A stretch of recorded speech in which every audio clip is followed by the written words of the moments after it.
Welcome to AP 13 news. నా పేరు సుధా. బులెటిన్ల ముందుగా హెడ్లైన్స్. మద్యాన్ని నిషేధం చేస్తానని మోసం చేసిన వైఎస్ జగన్మోహన్ రెడ్డి అక్రమ మద్యం దందాతో వేల కోట్లు దోచుకున్నారు. ఏపీ సీఎం చంద్రబాబు నాయుడు ధ్వజం. ఢిల్లీ నుంచి ఏపీకి వచ్చిన వైఎస్ఆర్సీపీ అధినేత వైఎస్ జగన్మోహన్ రెడ్డికి గన్నవరం ఎయిర్పోర్ట్ లో పార్టీ నేతలు, పార్టీ శ్రేణులు ఘన స్వాగతం. అవినీతి, అసమర్థతతో పాలన చేతకాక కేంద్రాన్ని విమర్శిస్తున్నారు. కిషన్ రెడ్డి ధ్వజం.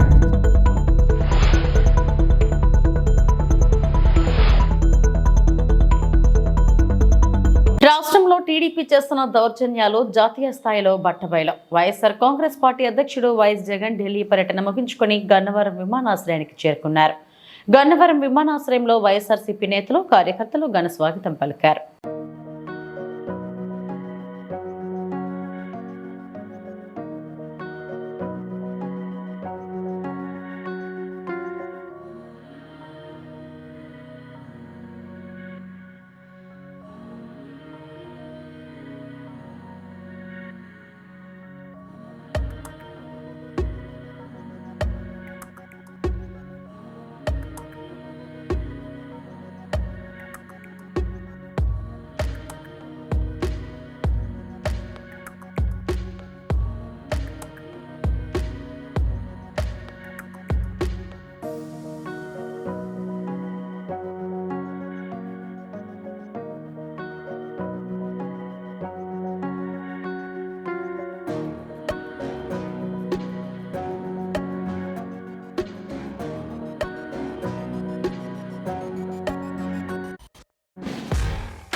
బీఆర్ఎస్, కాంగ్రెస్ నేతలు పోటీపడి మరీ ప్రధాని మోదీని విమర్శిస్తున్నారని కేంద్ర మంత్రి కిషన్ రెడ్డి మండిపడ్డారు.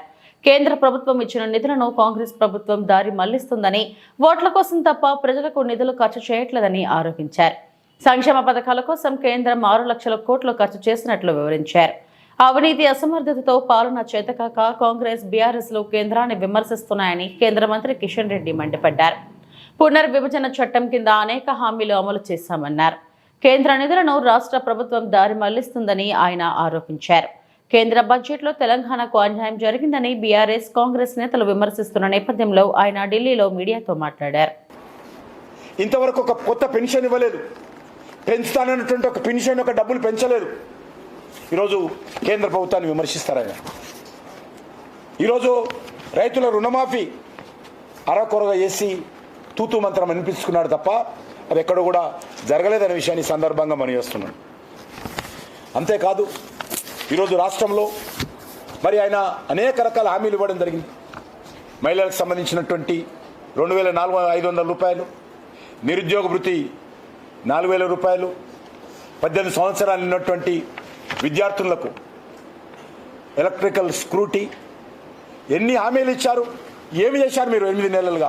మీరు ఏమి చేయలేదు. కానీ ఈరోజు బడ్జెట్ రాగానే కేంద్ర ప్రభుత్వం అది ఇవ్వలేదని మన అసెంబ్లీ మొత్తం దుర్వినియోగం చేసి రోజంతా కేంద్ర ప్రభుత్వం మీద నిప్పులు పోసి ఢిల్లీలో ధర్నా చేస్తానని చెప్పడానికి మీకు నోరెట్లా వస్తూ ఉంది? మాట్లాడడానికి నోరెట్లా వస్తూ ఉంది? ఈరోజు కాంగ్రెస్ పార్టీ అర్థం చేసుకోవాల్సిన అవసరం ఉంది. తెలంగాణ ప్రజలు గ్రహించాల్సిన అవసరం ఉంది. వచ్చింది 8 నెలలు అయింది. 8 నెలల్లో ఏ ఒక్క పని చేయలేదు. చేయకుండా ఈరోజు నేను ఢిల్లీకి వెళ్ళాను, 3 సార్లు వెళ్ళాను, వెళ్ళగానే చెక్కులు రాసిస్తారు ఆయనకు. ఇదా సాంప్రదాయము? ఎక్కడ ఉందా అది? ఇవన్నీ ఇస్తున్నాయని కూడా ఈరోజు తెలంగాణకు రావాలని చెప్పినటువంటి అంశాలు. కాబట్టి ఇది మంచి సాంప్రదాయం కాదు, ఈ రకంగా వివరించడం అనేటువంటిది మరి ఈరోజు మంచి విధానం కాదనే విషయాన్ని నేను ఈ సందర్భంగా మనవి చేస్తున్నాను. వాళ్ళు దీక్ష చేసుకున్నంత మాత్రాన మరి ఈరోజు తెలంగాణకి మేలు జరగదు. ప్రజాస్వామ్య పద్ధతిలో రావాలా, అడగాల, తప్పులేదు. మేము కూడా సహకరిస్తున్నాను. నేను గత 5 సంవత్సరాలుగా కేంద్ర మంత్రి అయినప్పుడు అనేక రకాలుగా అనేక కార్యక్రమాల విషయంలో ఈరోజు కేంద్ర ప్రభుత్వంతో మాట్లాడి, ముఖ్యమంత్రి గారితో మాట్లాడి సైనిక్ స్కూల్ గురించి మాట్లాడాడు. సైనిక్ స్కూలు 2016లో శాంక్షన్ చేశాం. కేంద్ర ప్రభుత్వంతో రాష్ట్ర ప్రభుత్వం ఒప్పందం కుదుర్చుకున్నది. ఎందుకు అమలు చేయలేదో ఆ పథకాల కాగితాలను బయట పెట్టాల్సిందే డిమాండ్ చేస్తా ఉన్నాం. సైనిక్ స్కూల్ తెలంగాణలో రాకపోవడానికి కారణము కేంద్ర ప్రభుత్వమా రాష్ట్ర ప్రభుత్వమా రేవంత్ రెడ్డి చెప్పాల్సిందిగా డిమాండ్ చేస్తా ఉన్నాం. ఇది ఈ రకంగా బురద జల్లడం మంచిది కాదు. మీరు చెప్పినటువంటి అన్ని అంశాలకు ఈరోజు బయ్యారం స్టీల్ ఫ్యాక్టరీ గురించి మాట్లాడు. నేను పదే చెప్తా ఉన్నాను. బయ్యారం స్టీల్ ఫ్యాక్టరీ ఈరోజు నేను మైనింగ్ మినిస్టర్ను. అక్కడ ఉండేటువంటి ఏదైతే ఐరన్ ఓర్ ఉంటుందో అది నాణ్యమైనటువంటి ఐరన్ ఓర్ కాదు, స్టీల్ ఉత్పత్తికి సరిపోదు. ఒకవేళ అక్కడ తయారు చేసినటువంటి స్టీల్ తయారు చేస్తే చాలా ఖర్చు అవుతుంది. మార్కెట్లో ఎవరు కొంటారని అడుగుతా ఉన్నాను. వేరే ఇతర పరిశ్రమలు నాణ్యంగా స్టీల్ తయారు చేస్తే అది మార్కెట్లోకి వస్తే కొనాలి కదా ఎవరైనా, ఎవరు కొంటారు? ఈరోజు మనం ప్రాగా టూల్స్ మూతపడ్డది. గత 5 ఏళ్ల జగన్ రెడ్డి పాలనలో పరదాలు, బ్యారికేడ్లకు తప్ప పోలీస్ వ్యవస్థని శాంతి భద్రతల కోసం ఉపయోగించింది లేదు. పరిస్థితి ఎంత దారుణం అంటే 2019 ముందు 15,000 సీసీ కెమెరాలు రాష్ట్రంలో ఉంటే ఒక్క కొత్త సీసీ కెమెరా పెట్టకపోగా ఉన్న వాటిని కూడా నాశనం చేశారు. నేరస్తులు ఫింగర్ ప్రింట్స్ భద్రపరిచే వ్యవస్థ పూర్తిగా ధ్వంసం చేశారు. నేరాలు చేసుకోమని క్రిమినల్స్ కి ఫ్రీ హ్యాండ్ ఇచ్చారని హోంమంత్రి వంగలపూడి అనిత పేర్కొన్నారు. రోడ్డు మీదకి వస్తే పరదాలు కట్టడానికో, బారికేడ్లు వేయడానికో, లేకపోతే హౌస్ అరెస్టులు చేయడానికో వీటి మీద పెట్టిన దృష్టి అసాంఘిక శక్తుల్ని పట్టుకుందామని కానీ, నేరస్తులు పట్టుకుందామని కానీ, వాటిని పట్టుకునేడానికి ఉన్న సిస్టమ్ని కనీసం వాళ్ళు తిరిగి పునరుద్ధరించుకోవాలన్న తపన కూడా లేకుండా మొత్తాన్ని నిర్వీర్యం చేసిన పరిస్థితి వచ్చింది అధ్యక్ష. దాని పర్యవేక్షణలో భాగంగానే ఈ 5 సంవత్సరాల్లోని కూడా ఇంచుమించుగా మనం ఒకసారి కంపేర్ చేసుకుంటే బిఫోర్ 2014 మనకి టోటల్ కేసెస్ ఈ బ్లేడ్ బ్యాచ్కి సంబంధించి ఈస్ట్ గోదావరిలో చూసుకుంటే 133 ఉంటే 2014-19 అదేవిధంగా 2014-19కి ఒక 400 ఉన్నాయి అధ్యక్ష. 2019-24లో ఒకసారి మనం చూసుకుంటే అధ్యక్ష దగ్గర కేసెస్ అవన్నీ కూడా దగ్గర డబుల్ అయిన పరిస్థితి అధ్యక్ష. వీళ్ళ మీద ఎన్ని పీడీ యాక్ట్లు పెట్టినా ఒక ఈస్ట్ గోదావరిలోనే ఇంచుమించుగా 500 వరకు కేసెస్ నమోదు బ్లేడ్ బ్యాచ్ ఐడెంటిఫికేషన్ చేయడం అధ్యక్ష. వీళ్ళే కాకుండా మనకి రాజమండ్రి అదేవిధంగా ఎన్టీఆర్ డిస్ట్రిక్ట్లోనే ఎక్కువ ఈ బ్లేడ్ బ్యాచ్ అనేది ఎక్కువగా ఐడెంటిఫికేషన్ అయి ఉంటుంది. వాళ్ళు ఇంచుమించుగా దగ్గర 2 కలిపి ఈ మొన్న 2019-24లో దగ్గర 825 మందిని ఐడెంటిఫికేషన్ చేయడం జరిగింది అధ్యక్ష. ఐడెంటిఫై చేయడం ఒక ఎత్తు అయితే వీళ్ళు నియంత్రించే సిస్టమ్ అయితే పోలీస్ డిపార్ట్మెంట్లో లాస్ట్ 5 సంవత్సరాలు లేదు అధ్యక్ష. ఎందుకు ఈ మాట చెప్తున్నానంటే దగ్గర 15,000 సీసీ కెమెరాలు 2014-19 వరకు టీడీపీ హయాంలో పెడితే ఒక్క సీసీ కెమెరాని పెట్టకపోవడం సరికదా, ఉన్న సీసీ కెమెరాలను కూడా పునరుద్ధరించుకోకపోవడం అనేది నిజంగా ఒక సిగ్గుచేడు అధ్యక్ష. ఎందుకంటే అంటే మీలాంటి వాళ్ళు పెట్టేటప్పుడు సీసీ కెమెరాలు బాగా పనిచేస్తాయి సార్. అప్పుడు తీసేసి వీడియో తీశారు కదా సార్ మిమ్మల్ని చూపించడానికి, డైరెక్ట్ వీడియోలో చూపించుకున్నారు. విషయం ఏంటంటే సీసీ కెమెరాలు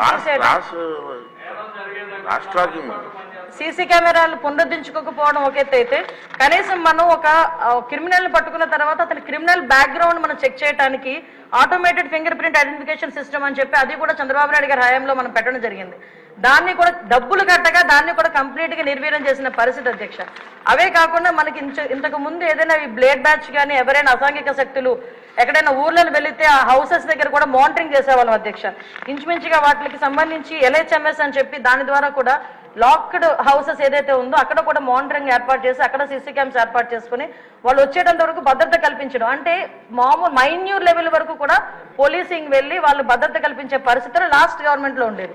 ఈ గవర్నమెంట్ ఎప్పుడైతే నిర్వీర్యం చేసిందో పోలీసు వ్యవస్థని, మీరు అన్నట్టుగా మొత్తం అరాచక శక్తులు అసాంఘిక శక్తులు అరాచక శక్తులు అంటే ఇందాక మేడం గౌరవ ఎమ్మెల్యే గారు చెప్పినట్టు ఎవరో బ్లేడ్ బ్యాచ్ అనో ఇంతకుముందు ఎక్కడి నుంచో వచ్చారు, పై దేశాల నుంచి వచ్చారు, పై రాష్ట్రాల నుంచి వచ్చారు, బీహార్ బ్యాచ్ అక్కడ బ్యాచ్ ఇక్కడ బ్యాచ్ అనుకునే వాళ్ళు.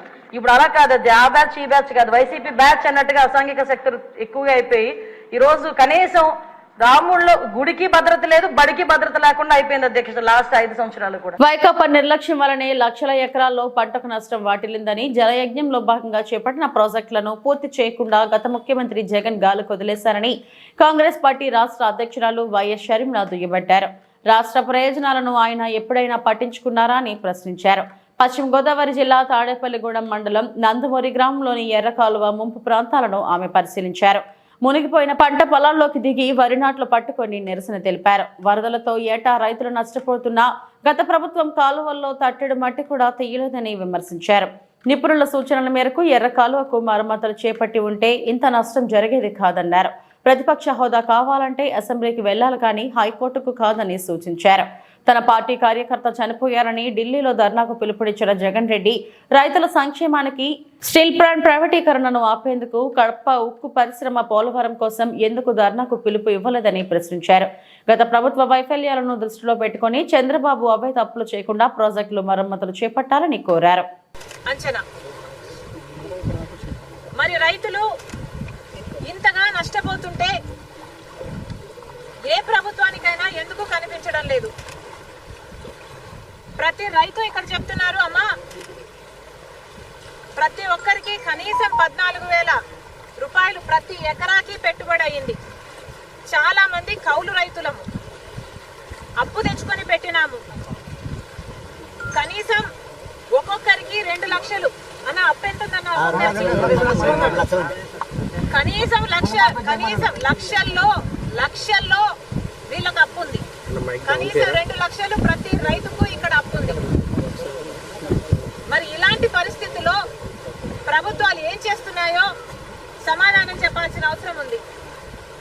వీళ్ళందరూ ఇక్కడ నేను రాగానే అమ్మ మా పొలాలు ఎంతగా మునిగిపోయాయో చూడమ్మా అని వాళ్ళందరూ నీళ్ళల్లో దిగి మరి వాళ్ళ కష్టాలు చెప్పుకునే ప్రయత్నం చేశారు.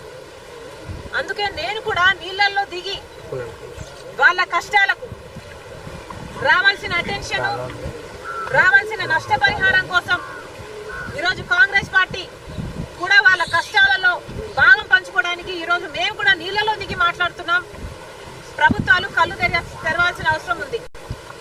పక్క రాష్ట్రంలో రేవంత్ రెడ్డి గారు రుణమాఫీ చేశారు. ఇక్కడ రైతులు కూడా అమ్మా మాకు రుణాలున్నాయి, మాకు కూడా రుణమాఫీ అవసరము అని ప్రాధేయపడుతున్నారు. చంద్రబాబు గారికి చెప్తున్నాము, చంద్రబాబు గారు కాంగ్రెస్ పార్టీ కనుక అధికారం లేకొచ్చుంటే తెలంగాణలో మాదిరిగానే ఇక్కడ కూడా 2 లక్షల వరకు రుణమాఫీ చేసే వాగ్దానం మేము ఇచ్చాము. కానీ మీరు ఇవ్వనంత మాత్రాన చెయ్యకూడదు అని రూల్ ఎక్కడా లేదు.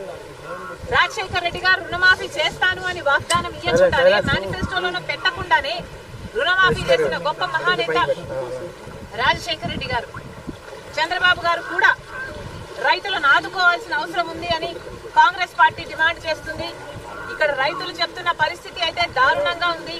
అమ్మా ప్రతి సంవత్సరము ఇక్కడ నీళ్లు ఇలాగే పొంగి పొర్లుతున్నాయి. ఎర్రకాలువ పైనుంది, ఎర్రకాలువలో మరమ్మతులు జరగలేదు, మోడర్నైజేషన్ ఏ కెనాల్స్ లోనూ జరగలేదు. అక్కడ గనక పూడికలు తీసునుంటే మాకు ఇది నీళ్లు రాకపోయేవి, ఇంత దారుణంగా పరిస్థితి ఉండేది కాదు అంటున్నారు. మరి గత ప్రభుత్వం వైసీపీ ప్రభుత్వం, జగన్మోహన్ రెడ్డి గారు ముఖ్యమంత్రిగా ఉన్నారు. జలయజ్ఞంలో రాజశేఖర రెడ్డి గారు రైతుల పక్షపాతి అని నిరూపించుకుంటే, జలయజ్ఞంలో రాజశేఖర రెడ్డి గారు మిగిల్చి వెలిసిన ప్రాజెక్టులన్నీ 6 నెలల్లో పూర్తి చేస్తానన్న జగన్మోహన్ రెడ్డి గారు 6 నెలల్లో పూర్తి చేయకపోగా కనీసం ఉన్న ప్రాజెక్టులకు కూడా కనీసం మరమ్మతులు చేయలేదు. గేట్లు ఊడి తేలిపోతున్నా పట్టించుకోలేదు. ఆఖరికి పూడికలు కూడా తీయలేదు. కట్టెడు మట్టి కూడా ఎత్తి పోసిన పాపాన పోలేదు. కాబట్టే ఈరోజు ఇంతగా నీళ్ళు వచ్చాయి అని ఈ రైతులు చెప్తున్న మాట. ఇలా రాష్ట్రం అంతా ఎక్కడ చూసినా ఇదే పరిస్థితి. రాష్ట్రం మొత్తం చూసుకుంటే కనీసం లక్షల ఎకరాలలో పంట నష్టం జరిగింది. మరి చంద్రబాబు గారు ఇప్పుడు ముఖ్యమంత్రిగా ఉన్నారు.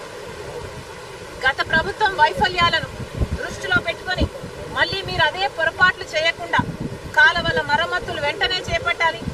నెక్స్ట్ ఇయర్ కల్లా మళ్ళీ ఇదే పరిస్థితి రాకుండా చూసుకోవాలని రైతుల పక్షాన డిమాండ్ చేస్తున్నాం. వెంటనే వీళ్ళందరికీ నష్టపరిహారం కూడా కనీసం 12,000 రూపాయలు ఖర్చు అయింది. మాకు అంతకంటే ఎక్కువే అయింది, 16,000 అయిందని కొంతమంది చెప్తున్నారు. అంచనాలు వేసి వెంటనే మద్య నిషేధం చేస్తానని మోసం చేసిన వైఎస్ జగన్మోహన్ రెడ్డి అక్రమ మద్యం దందాతో వేల కోట్లు దోచుకున్నాడు. నాణ్యమైన బ్రాండ్లను వెళ్లగొట్టి 38 సొంత బ్రాండ్లను తెచ్చారు. నాసిరకం మద్యంతో ప్రజల ఆరోగ్యాలను దెబ్బతీసి వేలాది మంది మరణాలకు కారణమయ్యారు. డిస్టరీలన్నీ ఆస్మధీయుల చేతుల్లోనే, తయారీ నుండి అమ్మకం వరకు అంతా వారి కనుసన్నల్లోనే. ఇష్టానుసారం ధరలు పెంచేసి పేదల జేబులు గుల్ల చేశారు. 1,00,000 కోట్ల నగదు విక్రయాలతో ప్రభుత్వ ఖజానాకు గండికొట్టి జేబులు నింపుకున్నారు. భారీ లిక్కర్ కుంభకోణంపై నారా చంద్రబాబు నాయుడు సమగ్ర విచారణకు ఆదేశించారు. అక్రమ మార్కులపై చర్యలు తీసుకుని తిన్న సొమ్ములు కక్కించి ప్రభుత్వ ఖజానాకు రప్పించాలని అన్నారు. ఈ తరో ఎంక్వైరీ జరగాల్సిన అవసరం ఉంది. ఎందుకంటే ఎంత జరిగింది ఫ్రాడ్ అనేది కూడా మనం ఇంకొంచెం తరోగా పోతే తప్ప ఇది సాధ్యం కాదు. ఈఎన్ఏ దగ్గర నుంచి, ఆల్కహాల్ సప్లైస్ అయిన దగ్గర నుంచి, డిస్టిలరీ దగ్గర నుంచి ఎంత వచ్చింది, ఎంత ఆఫ్లో పోయింది, ఇవన్నీ కూడా తరోగా చేయాల్సిన అవసరం ఉంది. అందుకనే 5 సంవత్సరాలు 1,00,000 కోట్ల రూపాయలు, లక్షల కోట్ల రూపాయలు నగదు అమ్మకాలు జరిగాయంటే, అది కూడా సొంత డిస్టిలరీస్ పెట్టుకొని చేశారంటే ఇది చాలా భయంకరమైన పెద్ద స్కామ్ ఇది. ఇవన్నీ కూడా మనం చూసినప్పుడు నాన్ డ్యూటీ పెయిడ్ లిక్కర్ ఎంత పోయింది అవన్నీ ఉన్నాయి. ఫైనల్గా వాస్తవాలన్నీ బయట రావాలి. అందుకనే ఈ ప్రభుత్వం దీన్ని సిబిసిఐడి ఎంక్వైరీ కేసు, అదే సమయంలో దీన్ని అవసరమైతే ఈడీ సపోర్ట్ కూడా తీసుకోవడానికి పెద్ద ఎత్తున క్యాష్ ట్రాన్సాక్షన్ జరిగాయి కాబట్టి వారికి కూడా రెఫర్ చేస్తాం. అన్ని విధాల చర్యలు తీసుకుని మళ్ళా ప్రజల ప్రాణాలు కాపాడడానికి, ఈ రాష్ట్ర ఆదాయాన్ని ఏ విధంగా దుర్వినియోగం చేశారో అవన్నింటిపైన యాక్షన్ తీసుకోవడానికి ప్రభుత్వం సిద్ధంగా ఉంది. ఒకటి ప్రజల ప్రాణాలు, ప్రజల ఆరోగ్యం, అదే సమయంలో పెద్ద ఎత్తున అవినీతి, ఇవన్నీ ఉన్నాయి. అన్ని కోణాలు దీంట్లో బయట రావాల్సిన అవసరం ఉంది. తప్పకుండా అవసరమైతే మన మెడికల్ అండ్ హెల్త్ డిపార్ట్మెంట్ కూడా చెప్పి ఆ మధ్యలో 1924 తర్వాత కూడా దీని ఎఫెక్ట్స్ వల్ల ఎంతమంది ఆరోగ్యం నాశనం అయిపోయింది, ఎంతమంది మంగళసూత్రాలు తెగిపోయినాయి, ఇవన్నీ కూడా ఎలక్షన్లో మనం చెప్పాం. అవన్నీ కూడా ఎస్టాబ్లిష్ చేయాల్సిన అవసరం ఉంది. దీనిపైన సిబిసిఐడితో తరో ఎంక్వైరీ చేపిస్తాం. ఈడీ కూడా రెఫర్ చేసి యాక్షన్ తీసుకుంటామని సభ ద్వారా తెలియజేస్తున్నాం. తెలంగాణ బడ్జెట్ లో తెలంగాణకు తీరని అన్యాయం. జయగౌడ సంక్షేమ సంఘం రాష్ట్ర working president Panthangi Veeraswamy Goud parliament లో కేంద్ర ఆర్థిక శాఖ మంత్రి నిర్మలా సీతారామన్ ప్రవేశపెట్టిన బడ్జెట్ లో తెలంగాణకు తీరని అన్యాయం జరిగిందని జయగౌడ సంక్షేమ సంఘం రాష్ట్ర వర్కింగ్ ప్రెసిడెంట్ పంతంగి వీరస్వామి గౌడ్ విమర్శించారు. మంగళవారం జిల్లా కేంద్రంలోని ఆయన కార్యాలయంలో విలేకరులతో మాట్లాడారు. మోడీ ప్రభుత్వం రైతు వ్యతిరేక బడ్జెట్ ప్రవేశపెట్టిందని విమర్శించారు. వ్యవసాయ అనుబంధ రంగాలకు నిధుల కేటాయింపు సరిగ్గా లేదని అన్నారు. తెలంగాణలో 2 కేంద్ర మంత్రులు, 6 బీజేపీ ఎంపీలు ఉన్నప్పటికీ తెలంగాణ రాష్ట్రానికి మాత్రం బడ్జెట్లో మోడీ ప్రభుత్వం అన్యాయం చేసిందన్నారు. మోడీకి అదానీ, అంబానీ మీద ఉన్న ప్రేమ రాష్ట్రం పైన లేదని మండిపడ్డారు. నిరుద్యోగులకు బడ్జెట్లో అన్యాయం జరిగిందన్నారు. తెలంగాణ రాష్ట్రానికి తీరని అన్యాయం జరిగింది.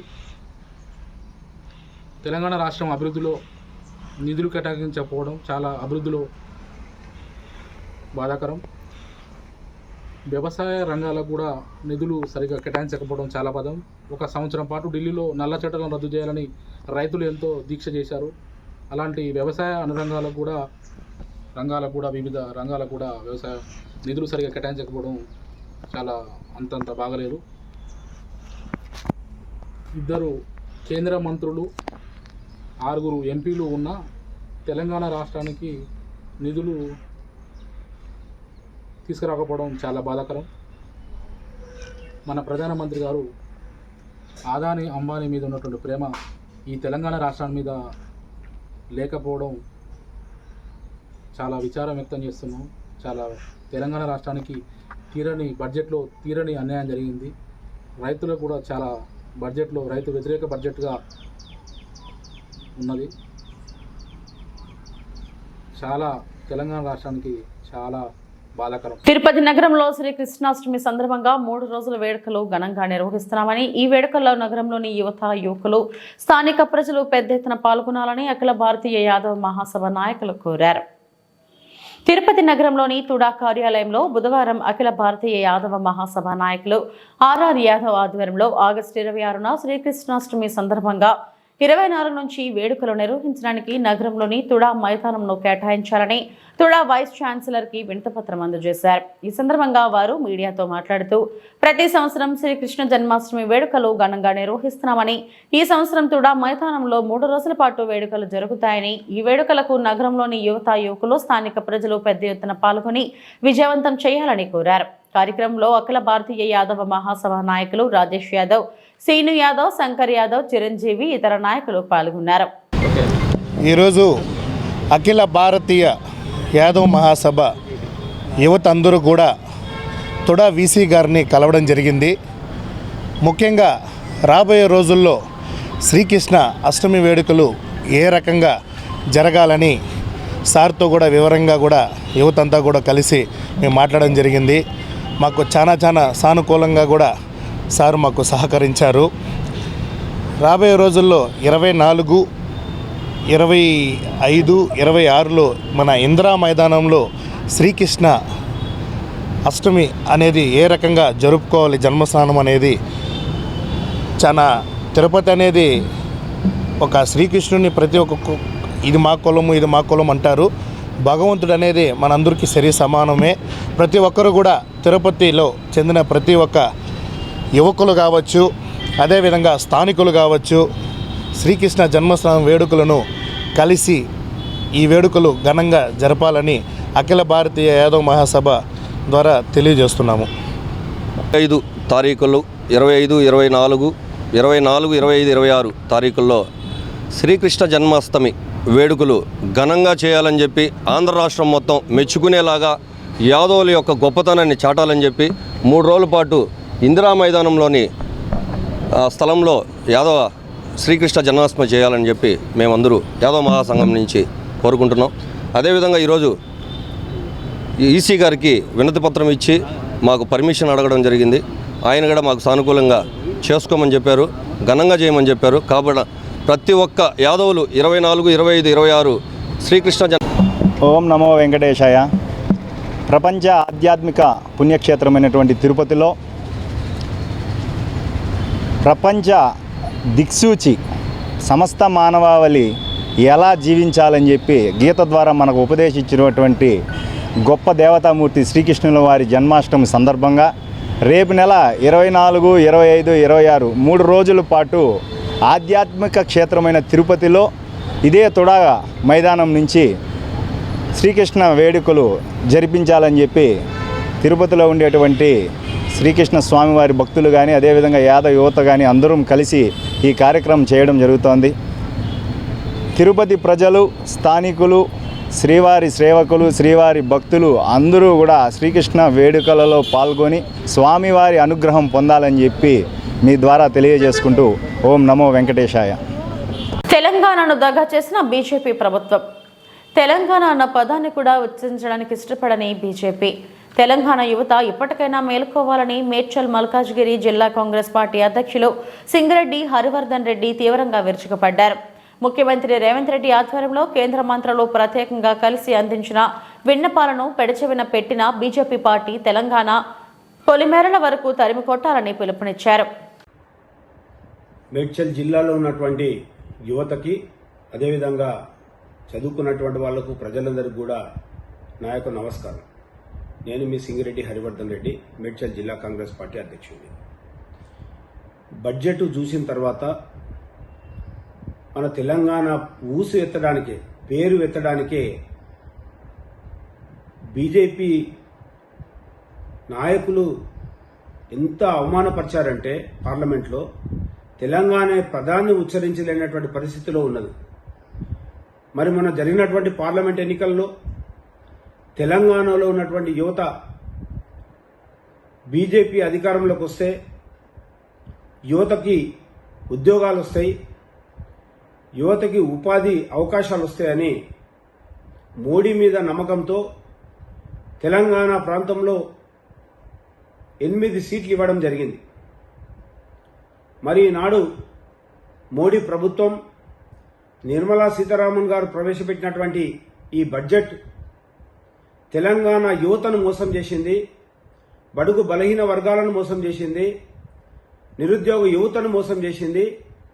అదేవిధంగా మనకు రావాల్సినటువంటి మన హక్కు ఆంధ్రప్రదేశ్ విభజన చట్టంలో ఉందంటే అక్కడ ఆంధ్రాకు కానీ ఇక్కడ తెలంగాణకు కానీ 2 రాష్ట్రాలకు సమానంగా రావాల్సినటువంటి బడ్జెట్ మరి ఈరోజు తెలంగాణ ప్రజలను బీజేపీ ప్రభుత్వం మోసం చేసింది. ముఖ్యంగా తెలంగాణ నుంచి గెలిచినటువంటి 8 మంది పార్లమెంట్ సభ్యుల్లో 2 కేంద్ర మంత్రులు అయినరు. ఈరోజు వాళ్ళు నోరెత్తలేనటువంటి పరిస్థితుల కనీసం మన తెలంగాణకు ఏమైనా అభివృద్ధి కార్యక్రమాలు రావాలన్నా, ఏదన్నా కారిడార్ ఏర్పడాలన్నా, రైల్వే కోచ్ ఫ్యాక్టరీ ఏర్పడాలన్నా, అదేవిధంగా మన ముఖ్యమంత్రి గారు కోరిన విధంగా ఏ విధంగా అయితే మెట్రో రైలు పొడిగించి జరగాలన్నా, మరి ఈ విధంగా ఎన్నో ఉపాధి అవకాశాలు కల్పించాలని మరి కోరడం జరిగింది. దాదాపు మన ముఖ్యమంత్రి గారు భేషజాలకు పోకుండా మన మంత్రివర్గాన్ని తీసుకొని ప్రధానమంత్రి గారిని ఎన్నో దఫాలుగా కలిసి వినతి పత్రాలు ఇచ్చి ఎన్నికలు అయిపోయినాయి, మీరు ఇది మనసులో పెట్టుకొని తెలంగాణ ప్రజలను మోసం చేయొద్దని వేడుకోవడం జరిగింది. అయినా తెలంగాణ ఊసెత్తకుండా నమ్మించి మోసం చేసి ఈరోజు తెలంగాణలో ఉన్నటువంటి ప్రజలను బీజేపీ ప్రభుత్వం నమ్మించి మోసం చేసి గొంతు కోసింది. మరి తెలంగాణలో ఉన్నటువంటి యువకులారా, అదేవిధంగా మన మేడ్చల్ జిల్లాలో ఉన్నటువంటి యువత, సూర్యాపేట జిల్లా చిలుకూరు మండలం రామాపురంకి చెందిన చిగురుపాటి నాగేశ్వరరావు తన వాహనానికి ఛార్జింగ్ పెట్టగా అది ఎంతసేపటికి ఛార్జింగ్ ఎక్కకపోవడంతో స్విచ్ ఆఫ్ చేశాడు. ఆపిన కొద్ది క్షణాల్లోనే బ్యాటరీ పేలి మంటలు అంటుకున్నాయి. త్రుటిలో తప్పిన ప్రాణ నష్టం. నీళ్ళు కొడుతున్నాయి, నీళ్ళు కొట్టు ఇంతసేపు ఆపి నీళ్ళు కొట్టాలి, కొట్టు అయిపోయా, నీళ్ళే లెక్క దానికి